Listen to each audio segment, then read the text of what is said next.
Hello, ഇന്ന് കുഞ്ഞാവയുടെ 45 ഡേയ്സിൽ injection എടുക്കുമായിരുന്നു. So അതിന് പോകാൻ വേണ്ടി റെഡി ചെയ്തതാണ്. ഈ ഡ്രസ്സിൻ്റെ ലിങ്ക് വേണമെന്നുള്ളവർ ചോദിച്ചാൽ അത് ഞാനത് മീഷോയിൽ നിന്ന് മേടിച്ചതാണ്.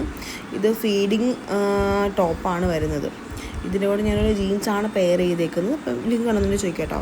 അപ്പോൾ രാവിലെ നമ്മളിവിടെ തൊട്ടടുത്ത് തന്നെ ഒരു ഹെൽത്ത് സെൻറ്ററിൽ നമുക്ക് വാക്സിൻ ഉണ്ടായിരുന്നു. അപ്പോൾ അവിടെ നിന്ന് ആശാവർക്കർ വിളിച്ചിട്ടുണ്ടായിരുന്നു. അപ്പോൾ രാവിലെ ഞാനും അമ്മയും കൂടി പോയി. 2 വീലറിൽ നമ്മൾ സ്കൂട്ടിയിൽ മോളെ വെച്ചിട്ടാണ് പോയത്. പക്ഷേ ഭയങ്കര വെയിലായിരുന്നു കേട്ടോ. അതാണ് ആ എക്സ്പ്രഷന്. നമ്മൾ ഡോക്ടറിൻ്റെ അവിടെ നിന്ന് OP എടുത്തിട്ട് നമ്മൾ ജസ്റ്റ് അവിടെ വെയിറ്റ് ചെയ്തിരിക്കുകയായിരുന്നു. ഞാൻ വിചാരിച്ച പോലെ വലിയ വിളിയും കാര്യങ്ങളൊന്നും ഉണ്ടായിരുന്നില്ല. 3 ഇഞ്ചക്ഷന് 2 പോളിയോ ഉണ്ടായിരുന്നു. കുത്തി വയ്ക്കുന്ന ചെറിയൊരു ആ സമയത്തൊരു ചെറിയ പെയിൻ ഉണ്ടായിരുന്ന ആൾക്ക്.